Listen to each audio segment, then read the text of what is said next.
Ryan Isaacs with a chat in a members chat straight away says, I say City are favourites for top four just.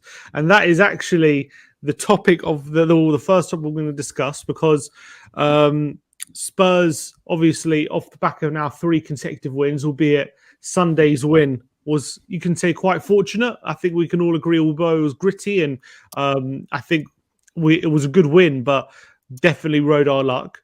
But after going those 5 winless games and we were struggling, to get points, we have come back into form and won 3 games in a row. We currently sit in 4th at Christmas, albeit Man City, have a game in hand. But we do sit behind Aston Villa. So I'll go to Josh here. Are we favourites for top 4 at the moment? Would you say, in terms of, I know we all know Josh has a reputation of being pessimistic or being realistic, as he would say.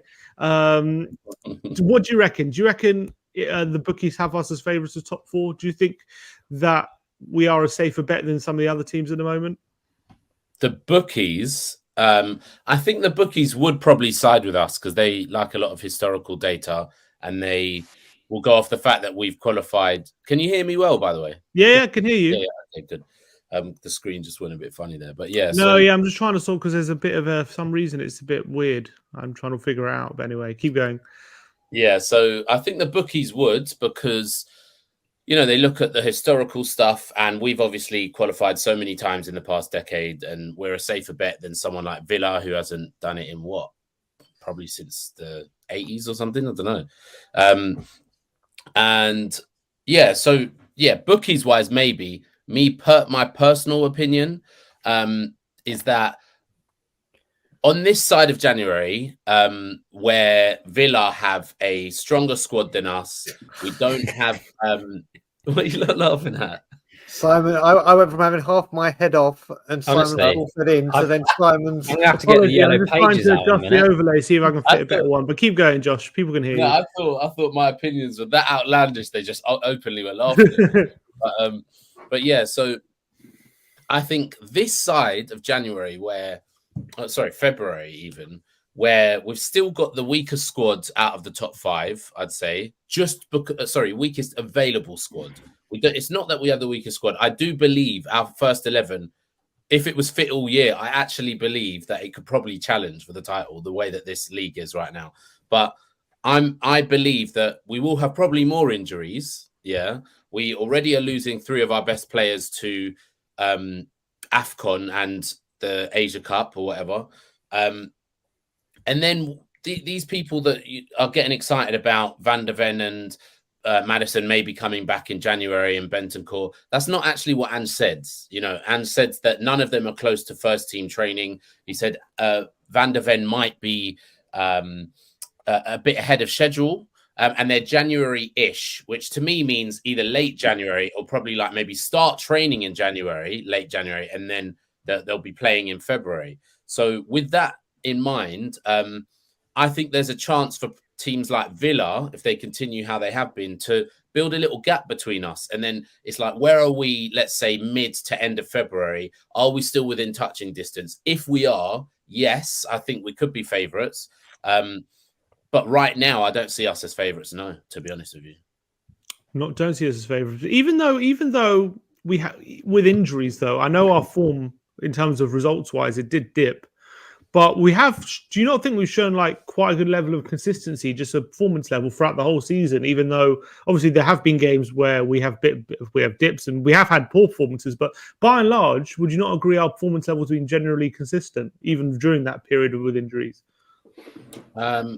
Yeah, I'd say it's been better than I thought it was going to be, definitely. But, the past 2 games haven't been great, to be honest. They've actually been quite poor as far as performance goes.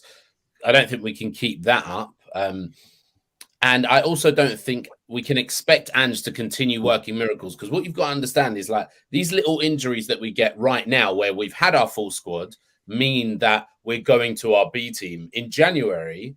If we're starting to get injuries to our B team players and stuff like that, what are we even going to be doing? So I actually think that and this is because I'm pessimistic, but I think it could get worse before it gets better. Do you know what I mean? So yeah, look, I'm happy with what Ange has done. I've got no problem with the manager. I'm over the moon that he's ours and stuff like that. But I just don't think that he can continue working miracles all the time. Depends. If we go and sign 3 players in January, I'll totally change my tune, but I don't think we will.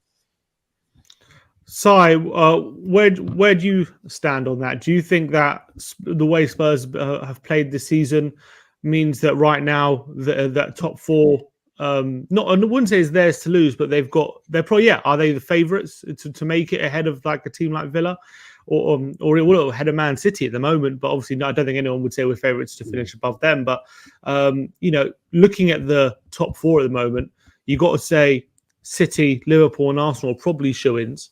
So when you're looking at, and given that the fact that top 5, that 5th place isn't by no means guaranteed to be Champions League, you got to be looking at top 4 at the moment. So if you're looking at a straight shootout between us and Villa, do you have us as favourites for that? Favourites is a bit of a difficult word. I think both the teams are quite balanced. Obviously, Villa have had an exceptional season, as have we, to be honest. There's always that argument out there about injuries, the I word that people don't like to use, and I think that's kind of correct. Really, we have to be like balanced in the mindset. Josh has made some really good points, in particular about the players that would be disappearing in January. I think this is a really fundamental point. There's some significant players going in that January-February period. Some of which, obviously, there's suspensions and things as well on top of that. But if we do get the likes of Van der Ven and Madders back, it does help a lot. But I still think there's a few gaps there. And I think that's where, if we want to get the top 4, I think we need to go and get the business done early in January. If it's going to happen, we have to do it. And I'm hoping, because Paratici's been to pretty much all the games this year and he's still doing some work in the background, we all know that we're not going to fall on the laurels of previous seasons. Brian and I made a bit of a joke the other day about the transfers and things in one of the other groups that the summer was great. Like, we didn't anticipate this great season ahead of us, but the summer was great. It was done in a great fashion that we're not really used to, but that only counts if you're going to do that in the January and the summer and the windows beyond that. So if that doesn't happen, it's kind of falling back on where it used to go, where we're like getting to that line and then not going over that line. It's just that inconsistency of trying to push the barriers. So this is where I think is really fundamental. So it's a bit of a balancing act, in my opinion, between Villa and Spurs right now. I think in the longevity of the season, Villa might go and buy a couple of players because they're in a position now where they're like us, where they're like, oh, we weren't expected to be up here, but we need to take the initiative. And the Villa board, from historic aspects and the last few seasons particularly, don't wait around. So this is where I think this defines whether Daniel has had an epiphany and actually realised that there's something serious going on here. Kind of like the early stages of Pochettino almost, but maybe even stronger potentially, because of the kind of players we're bringing in quickly, that we go and push for that 4th. So it's too difficult for me to say like we're favourites, but I do honestly think that it'd be between us and Villa. I think anyone below 6th now, I know we're talking about 6 points, but the history of some of those clubs that are in those positions, I don't think they've got enough. We've seen Newcastle faltering. They've got injuries left, right and centre as well, of course. But I do think we would get the 4th or 5th. But that's as good as answer you're going to get from me right now. Brian, Yep. We're talking about us versus Villa, but considering that we've had this injury crisis since the end of October, we also went 5 winless games after taking the lead 5 consecutive games. Villa, in terms of injuries, have been fairly injury-free. I know they had Mings right at the beginning of the season, but by and large, they've had pretty much, I can't think of a major injury they've had in a key position yet this season. And they've beaten the likes of I think they won obviously all their home games apart from the Sheffield United game last week. And given all that, we're still only 3 points behind them. So, is it fair to say that once we do get all our players back, and surely Villa are due a bad period as well, that there's we're in a good position to challenge them? Yeah, I mean, well, first of all, you look at the difference when we talk about Villa's injuries. They had Tyrone Mings on the first day, and straight away they had Pau Torres, someone of that quality ready to step in immediately. We haven't had that, unfortunately. We know we haven't got the squad in depth. So where Villa have had injuries, they've had a quality replacement ready to come in, where we know we haven't, and we don't. I actually think we are favourites. I really do. But again, touching on what both Josh and Simon said, it all depends what we do in January, because we keep talking about touching on what Josh said about Maddison and Van der Ven. When they do come back, it's going to take them a while to get match fitness. Are they going to come back at the form levels and the extremely high standards they set themselves straight away, or is it going to take a bit of time? We've also got the spine of our team. When you talk about injuries, Bentancur, you can add to that. You can also add the 3 players that are going away on international duties for their respective nations. So we're going into a time right now where we can do it, and I really believe we can. But January is a huge thing, because I can't remember a time where we've gone into January, A, in this position, but B, like 4 or 5 players, key players, unavailable. Thankfully, January, there isn't that many games. I think, like Josh said, if everyone comes back fit, if everyone comes back on the form that they had left themselves or departed on, then we've got every single chance. We should do it, no problem at all. But it's all if, whats and maybes. And again, like Josh said, if we start getting injuries to the big kind of team players, then we're in a bit of trouble. But I strongly believe that we can do this. I really do. When you look at us and Villa, just purely on like the eye test, like when you're watching both teams play, do you think we are better than them? Do you like when you watch? But like, do you think when you're putting us up against Aston Villa, how we approach games, how we win games, like, do you think in general we are a better team? I will say, if we had played Aston Villa in that first 10 games, or the 11th game rather than Chelsea or whatever it was, would we have beaten Villa? At home, probably. Really, I think we would have. Away, obviously, they've just home at Villa Park. They've only just dropped their first points in God knows how long. So I think it would depend where we were. But I think if we had first 11 against first 11, all on fire, I think we win. I think we beat them. No, I fair enough. think Go on, Josh. personally that Villa are a bit more adaptable than us. I don't know if it's just like Emery has more top 5 league experience or whatever, but like they've shown that they really do have multiple ways of playing.